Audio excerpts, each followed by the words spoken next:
नमस्कार। आप देख रहे हैं टाइम्स का इंडिया 24। लगातार हरियाणा के चुनाव की हम आपको पल पल की तस्वीर दिखा रहे हैं और आपको बता देते हैं डिस्ट्रिक्ट के चरखी दादरी के बारडा के अंदर हम लोग मौजूद हैं और बारडा विधानसभा के अंदर बीजेपी पार्टी और आज़ाद समाज पार्टी की तरफ से संयुक्त प्रत्याशी है यशवीर सिंह कर्नल यशवीर सिंह है, चौरान जी है। और सबसे पहले तो आपका टाइम का इंडिया 24 स्वागत है। धन्यवाद। क्या कहेंगे सर, क्या लग रहा है माहौल जो है? एक मैं काफ़ी ग्राउंड रिपोर्ट बना रहा हूँ, तब भी आपकी तरफ भी रुझान देखने को मिल रहा है। लोग अभी पत्ते भी नहीं खोल रहे हैं, बोल रहे जी 20 तारीख को बाद में बताएंगे। युवा लड़का है, जाएगा तो हमारी आवाज़ उठाएगा, क्या कहेंगे? बिल्कुल, जब कोई पैदा यहाँ हुआ देश सेवा 24 साल की, जी तो मुझसे अच्छा इन मुद्दों जान कौन सी। जी दूसरी बात, अगर बैकग्राउंड उठा के भी देखें, आज की डेट में इससे साफ छवि और कौन दे सकता। रही बात पार्टी की, जिस आदमी ने ये पार्टी खड़ी की या जहाँ से इस चीज़ की शुरुआत हुई, उस ताऊ को कौन भूल सकता। हाँ, मतभेद होंगे परिवारों में, पर विचारधारा थोड़े ना बदल सकती। अब रिलायंस शुरू से अगर किसी चीज़ का काम कर रही है तो रिलायंस उसी का तो काम कर रही है। हो सकता है आगे चल के उसने एक फैक्ट्री और डाल दी हो, बट उसकी अपनी पॉलिसीज़ के साथ थोड़े ना उसने वो किया हो। सेम कहानी कि जो पार्टी किसानों से ही बनी है, जो हमारे यहाँ के लोगों से बनी है, तो वो हमारे लोगों के बारे में क्यों नहीं सोची। जी एक चीज़ और निकल के आ रही है कि यहाँ पर आप पे जो दाव खेला है बीजेपी पार्टी ने, आज़ाद समाज पार्टी ने, ऐसा क्या खासियत है जो काफ़ी लाइन में लगे बैठे लोग? देखिए, इसके बारे में इतना ही कह सकता हूँ, अगर किसी पार्टी की नियति देखनी हो तो उसका सिलेक्शन देखो, आपको उससे चीज़ें क्लियरिटी मिल जाएगी। अगर कांग्रेस की मैं बात करूं तो सोचो, राजा महाराजाओं की तरह खुद तो यज्ञ और हवन कर रहे हैं, और यहाँ की जनता को उन्होंने बोल दिया कि बारडा हमारी प्रायोरिटी नहीं है। तभी तो उन्होंने लास्ट दिन रात को कौन सा ये तो आप इतिहास उठा के देख लो, आपको नहीं मिलेंगे कि कैंडिडेट की इतनी गंदी हालत की हो। तो वो बता रहे हैं उनकी मानसिकता। रही बात, अगर मैं दूसरी पार्टी की बात करूँ, नेशनल पार्टी है, बट अगर सिलेक्शन की बात करूं तो कैंडिडेट कभी इस जगह कभी उस जगह, तो वो तो पार्टी डिसाइड कर रही। यहाँ जेजेपी में अगर मैं आया तो मेरी छवि के अलावा ना मेरे पास बैंक बैलेंस उनके जितना होगा ना और कुछ, बट यस विजन उनसे भी अच्छा है और अगले 25 साल के लिए लेके आए, जिससे इम्प्रेस होके। अगर मैं बात करूं कि मैं 23 अगस्त से मिल रहा था, तो 23 अगस्त से और आज 12 सितंबर को जब ये चीज़ें हुआ और आज आप मेरे से बात कर रहे हो, कितना दिन हुआ है। बट वो आइडियोलॉजी, वो विजन अगर उनको लगा होगा पार्टी को, तभी उन्होंने सिलेक्ट किया, और प्रेफरेंस देने का क्यों औचित्य नहीं है। अगर यहीं पला बढ़ा, यहीं से उठे हैं, देश सेवा करके वापस आए हैं। और सबसे बड़ा फैक्ट तो होगा क्योंकि हमारे सबसे ज़्यादा फौजी इस एरिया से, कौन सोच सकता है उनके बारे में अच्छा। बिल्कुल, बारडा की जनता जो धनबल को जानने की बजाय एक अच्छे इंसान छवि को ज़्यादा पसंद करेगी, ऐसा मेरा मानना है हमारी तरफ से। क्योंकि आप बिल्कुल सही सोच रहे हो।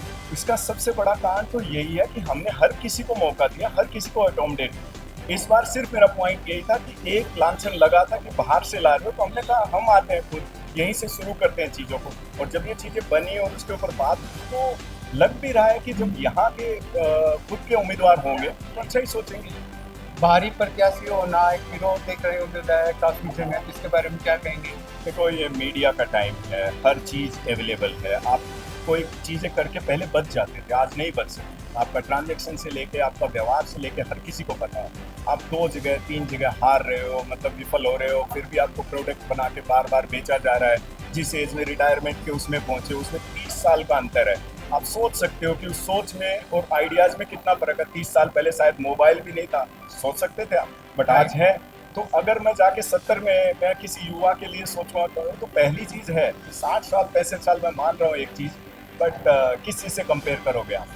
बिल्कुल, आपका सबसे पहले एक बड़े शिक्षित हैं, युवा हैं, बुद्धिजीवी हैं आप, जैसे एक सर्वे में निकल के आ रहा है। सबसे पहला, अगर आपको यहाँ की जनता आशीर्वाद दे देती है, सबसे पहले कदम से आपका क्या लक्ष्य रहेगा? मेरे अगर आने वाले 1-2 दिन में, कल हमारा यहाँ पे नैना जी आ रही है, उसके बाद मैनिफेस्टो जो मेन लेवल पे आए, उससे पहले हमने जो पॉइंट, मैंने बारडा स्पेसिफिक 17 अपने पॉइंट बनाए, और जिनको अगर मोटे तौर पे देखूँ तो मैंने 4 वर्गों में बांटा। मेरी पहली प्रायोरिटी एक्स सर्विसमैन, जिन्होंने देश के लिए सेवा की, किसान, क्योंकि उन्हीं के बच्चों से वो निकले। दूसरी है युवा, फिर हमारी आती हैं माताएं और बहनें जिनके लिए हमें कुछ करना है, और तीसरा इस एरिया के लिए ऐसा ग्रोथ मॉडल जो अगले उसमें कंटिन्यूटी रखे। और मैं ये आपको ये आपने तैयार किया है? बिल्कुल तैयार किया 17 पॉइंट, जो कि जिनके ऊपर डिस्कशन होने के बाद मैं यहाँ पे आपके सामने खड़ा हूँ। वाह, क्या बात है। मैं तो सलाम करता हूँ सर आपको यकीनन में, क्योंकि आपने ये चीज़ तैयारी की है। क्योंकि ये समझो कि बारडेटा का भविष्य क्या रहेगा, कितना बेहतरीन सुनहरा भविष्य देखने को मिलेगा। बिल्कुल होगा, क्योंकि एक जगह पे अगर फैक्ट्री आ रही है, इसका ये मतलब नहीं वो हर जगह सक्सेस। तो हमने इस मॉड्यूल को इस हिसाब से तैयारी किया, जिसके वर्ड आपने अभी सुने भी नहीं होंगे कि अर्बन एरिया में हम देख रहे हैं, दिल्ली जैसी जगह में आप भी रह रहे होंगे, वीकेंड पे लोग बाहर जाने के लिए तरसते हैं। हमारा ये एरिया इतना अच्छा है, साल में सिर्फ 2 या 3 महीने गर्मी पड़ती है, बाकी के टाइम में अगर हम यहाँ पे रूरल और वो भी अपना फार्म टूरिज्म को लेके आते हैं, जो कि कॉन्सेप्ट है। मैंने 36 कंट्रीज का विजिट किया है, और उसके कितना? बाद 36 कंट्रीज, वाह। 2 पासपोर्ट अपने भरे पड़े हैं।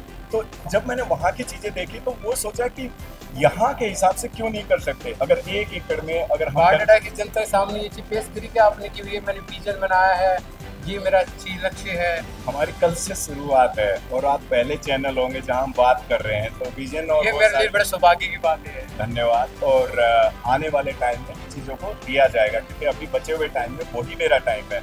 मेरे पास इतनी खाना की या वहाँ से इनकम नहीं आ रही थी कि मैं 3 महीना पहले गाड़ियाँ दौड़ा सकूँ। मेरे पास इतने ही हैं जितने कि एक स्वच्छ छवि वाले के पास हो सकते हैं, और उसी हिसाब से मैं यूटिलाइज करके बेस्ट वे में पर्सनल टू पर्सनल कनेक्शन से मैं आगे बढ़ना चाह रहा हूँ, जहाँ मैं बातें ये भी नहीं कि अपनी करूँ। हम मेन मुद्दा लड़ क्यों रहे हैं, उसका सबसे बड़ा कारण है, अगर नैना जी ने इस एरिया के लिए 600 करोड़ से ऊपर की परियोजनाएं शुरू की हैं, कोई भी नया आएगा मुझे नहीं लग रहा वो कंटिन्यूटी कर पाएगा। बट अगर मैं उनके आशीर्वाद से इस जगह पे आके और अपनी चीज़ को और कंटिन्यूटी करूँगा, तो मेरे एरिया को बिल्कुल। आपका मुख्य लक्ष्य जो है आपका क्या है कि युवाओं की जो बेरोजगारी है उसके बारे में क्या उद्योग वगैरह स्थापित करना? देखिए, ये आपको भी पता है और हर उस युवा को भी पता है कि गवर्नमेंट जॉब से कहीं पे भी किसी देश में भी 100% अचीव नहीं किया जा सकता। तो बशर्ते इसके कि हम ऐसे ग्रेजुएट तैयार कर रहे हैं जो जॉब के लिए देख रहे हैं बट नहीं कर पा रहे हैं, या गवर्नमेंट जॉब में कंपटीशन समझो, कुछ भी समझो, क्योंकि नहीं हो पा रहा, तो क्यों ना हम एंटरप्रेन्योरशिप की तरफ जाएं, बाकी चीज़ों को भी देखा जाए, जहाँ से हमारे युवा अच्छे से और एक स्वावलंबी बन के और इस एरिया के लिए, अपने देश के लिए भी कुछ करें। बिल्कुल। आप बारडेटा हल्के की जनता को क्या संदेश देंगे? सिर्फ यही संदेश, देखो, परखो और उसके बाद वोट डालना।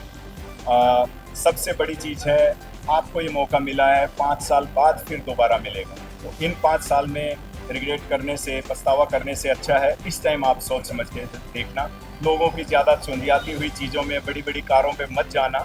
एक आराम से जो चीज़ आपको समझा के, आपका अपना बेटा समझ के, और जो आशीर्वाद आप दोगे उसी को हम